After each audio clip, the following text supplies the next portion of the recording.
Please खुदावंद की खूबसूरत और फ़तेहमंद नाम में लुब्ना गिल की तरफ से आप सबकी सलामती हो। और मैं शुक्रगुज़ार हूँ कि आप खुदा के कलाम को सुनकर बरकत पाते हैं। और नाज़रीन, आज जो मैं बात करने जा रही हूँ वो चोरी के बारे में है।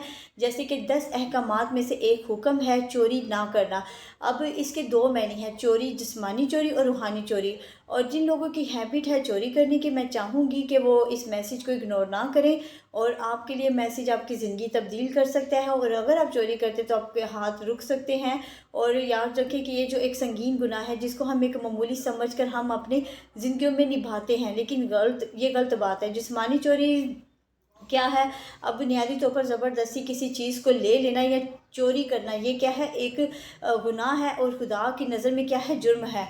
अब देखिए कि आपको अगर कोई चोर कहता है तो हम कितना बुरा महसूस करते हैं। ऐसी बात है ना, अगर कोई हमें चोर कहता है तो हम फिर कितना बुरा महसूस करते हैं। और बहुत से मामलात में लोग चीज़ें चुराते हैं और वो महसूस नहीं करते, क्योंकि उनको एहसास नहीं होता कि वो चोरी कर रहे हैं और वो बगैर जाने ही चोर बन जाते हैं।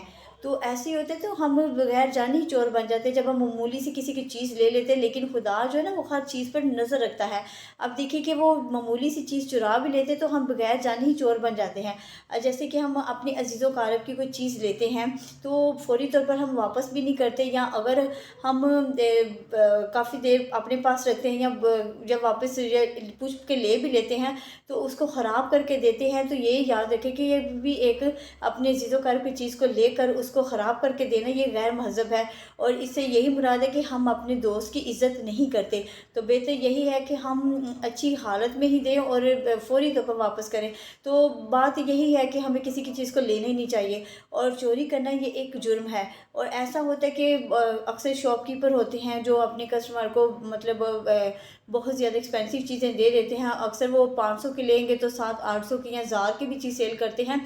तो ये गलत बात है। अब देखिए, शॉपकीपर तो बड़ा खुश होगा, दिल ही में वो कहेगा कि गाही कितना बेवकूफ़ है। असल में वो इस बात को समझने से नाकाम हो जाता है कि वो खुद कितना बेवकूफ़ है, कि उसे इस बात का इल्म नहीं होता कि उसने चोरी का जुर्म किया है। इससे बहुत से ऐसे गाहकों को बेवकूफ़ बनाते हैं, लेकिन असल में वो खुद बेवकूफ़ हो जाते हैं। क्योंकि ऐसी जो अपने ग्राहकों को बेवकूफ़ बनाते हैं और बार बार लोगों को ज़्यादा से ज़्यादा पैसे लेकर खाते हैं, तो याद रखिए कि खुदा की ब्लेसिंग उनसे रुक जाती है, बरकत भी नहीं होती, वो बेबरकती हो जाते हैं। और जो ईमानदारी से शॉपकीपर काम करता है, बरकत भी उसी पे आती है और ज़्यादा से ज़्यादा कस्टमर भी खुदा उन्हीं के बनाता है। तो इसीलिए याद रखिए कि कभी किसी गाहक को इसी तरह ना करें, क्योंकि वो गाहक तो बेवकूफ़ नहीं होगा, लेकिन वो खुदा की नज़र में खुद बेवकूफ़ होगा और उन्हें वो इस बात का एहसास नहीं करते कि उन्होंने चोरी का जुर्म किया है।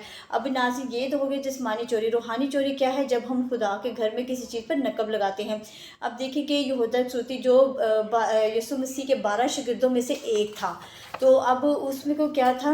यीशु मसीह के 12 शागिर्दों में से एक था। अब उसकी नज़र की हुई रकम का वो इंचार्ज था, जो यीशु मसीह से दुआ करके उसके नज़र करते थे। अब क्या था कि जो यहूदा सूती था वो लेन देन में ईमानदार नहीं था, वो एक चोर था। यहाँ तक कि उसने ही अपने माली को 30 सिक्कों में बेच डाला। तो देखिए कि ये क्या है? उसने अपने 30 सिक्कों में अपने माली को बेच डाला। अब ये उसने चोरी का जुर्म किया, मतलब ये लालची था। दूसरा ये कि उससे फिर तौबा की रूह भी हासिल ना कर सका, ये एक रूहानी चोरी कर रहा था। दूसरा ये भी होता है कि हम देखते हैं कि ऐसा भी होता है कि कुछ ईमानदार होते हैं जो खुदा के पैसों को छूते हैं। अब ईमान ना लाने वालों के दिलों में तो खुदा खुदा के मुकद्दस घर में से कुछ चुराने का डर खौफ होता है। अगर ईमानदार चोरी करता है तो खुदा के पैसों को हाथ लगाने की जुर्रत करता है, तो वाक़ई क्या उसे निजात हासिल करने के ईमान होगा? अब देखिए, ज़ाहिरी तौर पर तो वो अच्छी ज़िंदगी गुज़ार रहा होगा, खुदा के हर काम को सर अंजाम देता होगा। लेकिन याद रखिए कि वो खुदा की नज़र में एक गुनाह की दीवार को बना रहा होता है और उसे एहसास नहीं होता कि उसने कितना संगीन गुनाह कर रहा है। अगरचे उनका गुनाह दूसरों पर ज़ाहिर नहीं होता, लेकिन चंद कुछ दिनों तक, कुछ महीने तक फिर उसको आज़माइश का सामना उसका करना पड़ता है। ऐसा होता है कि मामूली सी हम चीज़ चुरा लेते हैं, या खुदा के घर में अगर हम कहते हैं कि जो हमारे पास बाइबल नहीं है, हम यहाँ से ले लेते हैं, तो ये भी एक चोरी है। याद रखिए कि खुदा के घर में कोई भी चीज़ चुराएंगे तो ये चोरी का जुर्म होगा, जिसकी सज़ा आपको मिलेगी। और आपको इस चीज़ का एहसास भी होगा कि हमें किस चीज़ की सज़ा मिल रही है। क्या पता बीमार हो जाएं, किसी रुकावट में आ जाएँ और किसी बेबरकती में। इसी तरह खुदा की रुकावटें हमेशा ऐसे लोगों पर रहती हैं और वो आज़माइश का शिकार हो जाते हैं जब हम खुदा के घर से कोई चीज़ को चुराते हैं। और इसके बारे में अगर हम देखें तो हम पुराने नामा में देखें, नेहतनामा में देखें कि चोरी करना वाले को सज़ा भी मिलती है, ये गुनाह है। और दूसरा ये कि उनको सज़ाए मौत मिल जाती है कि वो पूरी तरह से मतलब बचे नहीं हैं। और अगर हम देखें पुराने नामा में, जैसे अकन नाम है, और उसने जो जब उन्होंने यरदन पार किया था तो उन्होंने क्या किया, यशुआ की स्टोरी आपने सुनी होगी कि यशुआ के साथ ही होता था ये।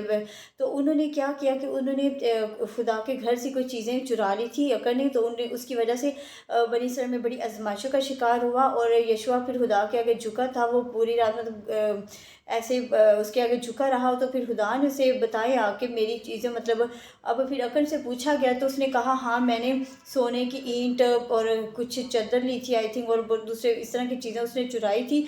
तो फिर उसे क्या किया कि उसने कहा तूने क्यों खुदा को दुख दिया, और आज यीशु ने कहा कि तूने खुदा को दुख दिया और आज खुदा तुझे दुख देगा। उसे फिर संसार किया गया और संसार करके उसको फिर आग में जला दिया गया। देखो कि उसको क्या फ़ायदा हुआ, एक तो उसकी वजह से आजमाइशें आई और जो उसके पास था वो भी उसे ले लिया गया, और दूसरा ये कि उसने चोरी का जुर्म किया और दूसरे उसे सज़ा मिली और वो हलाक हो गया। अब देखिए चोरी की सज़ा कितनी बुरी होती है, भयानक होती है, लेकिन रूहानी जो चोरी करते हैं उसको पता होना चाहिए कि ये गुनाह है। जबकि उसे पता था कि मैं गुनाह कर रहा हूँ, लेकिन इसके बावजूद उसके दिल में लालच आया तो उसने चोरी की, तो अपनी जान अपने हाथों से खो दी। और दूसरा हम ये देखते हैं कि पुराने नेहतनामा में भी हनन्याह सफीर जिसने खुदा के घर में जायदाद का हिस्सा देने का वादा किया, लेकिन उसमें आधा हिस्सा रख लिया और आधा हिस्सा रसूलों के कदमों में रखा। और फिर पतरस ने कहा कि तूने क्या ये सारे ज़मीन का जायदाद का हिस्सा बेचा? उसने कहा हाँ। जबकि उन्होंने क्योंकि वो तो जानता था, रुकुद्दस उसकी रहनुमाई करता था, उसने कहा तुमने झूठ बोला है।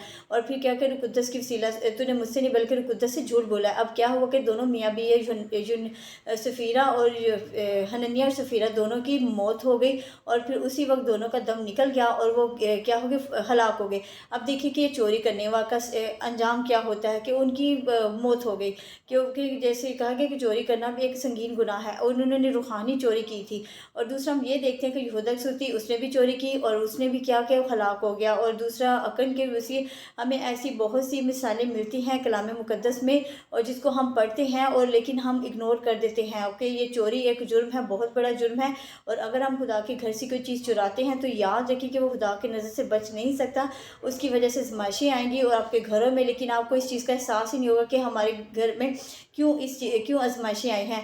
और हम देखते हैं कि बराए नज़र की हुई चीज़ चुराते हैं, लेकिन मुकद्दस चीज़ का गलत इस्तेमाल करते हैं और बगैर सोचे समझे अगर हम चर्च के पैसों को भी इस्तेमाल में करते हैं और खुदा की चीज़ें चुराने के मुतरादिफ है। अब बगैर सोचे समझे अगर हम खुदा के घर का पैसे यूज़ करते हैं तो ये भी एक चोरी के मुतरादिफ है, और हमें सोच समझ के ही हर चीज़ को इस्तेमाल करना चाहिए, और ये एक चोरी है। दूसरा ये कि जैसे कलाम में लिखा है कि तुम मुझे ठगते हो, पूरी तरीके से हीरा हाना मिलाओ। इस टॉपिक पे मैं फिर बात करूंगी, क्योंकि आज मैंने जिस्मानी और रूहानी चोरी की बात की है, इसकी डिटेल आपके सामने शेयर की है कि जिस्मानी चोरी क्या है। जैसे हम किसी गाँव के पास जाते हैं या अपने अजीज़ व क़ारिब की कोई चीज़ लेते हैं और उसके वापस नहीं करते तो हम चोरी का जुर्म करते हैं, चाहे वो छोटी चीज़ हो चाहे वो मामूली चीज़ हो, और जुर्म ही होता है। और रूहानी चोरी क्या है कि जब हम खुदा के घर से कोई चीज़ चुराते हैं। और मेरी आप लोगों से रिक्वेस्ट है कि खुदा के घर से अगर कोई चीज़ बगैर इजाज़त के यूज़ भी करते हैं, चाहे आप खुदा के घर में ले आते हैं। अक्सर होता है कि हमारी कलीसिया में या किसी की कलीसिया में कोई यहाँ से हारमोनियम लेकर घर चले जाते हैं और दूसरे तीसरे दिन वापस कर देते हैं। और बगैर इजाज़त की चीज़ ना लिया करें और खुदा के हादम से इजाज़त लिया करें और दूसरा के फौरी तौर पर वापस करें। और अगर बगैर इजाज़त के भी कोई चीज़ यूज़ कर रहे होते हैं खुदा के घर की, तो वो भी चोरी का ही जुर्म ठहराया जाएगा। तो इस बात को अपने जहन में रखें। बेहतर ये कि हम खुदा के घर से कोई चीज़ ना चुराएं। आप नहीं पता कि जब हम ऐसी चीज़ें चुराते हैं तो हम आजमाइश का शिकार बन जाते हैं। और यकीनन आपने इस कलाम से सुना होगा, बरकत पाई होगी कि चोरी करना कितना संगीन जुर्म है खुदा की नज़र में, लेकिन हमें इन चीज़ों का एहसास नहीं होता कि हम क्या बड़ा गुनाह कर रहे हैं। और इस बात को जहन में रखें कि आज के बाद हमने कोई भी ऐसी चोरी नहीं करनी। जो भी काम करना है अपने पैसों से, या अगर किसी की चीज़ लेनी है इजाज़त के बगैर ना लें, और अगर लेनी है तो फौरी तौर पर से वापस करें। तो आज की इस कलाम के लिए खुदा मुझे और आपको बरकत दे। आमीन।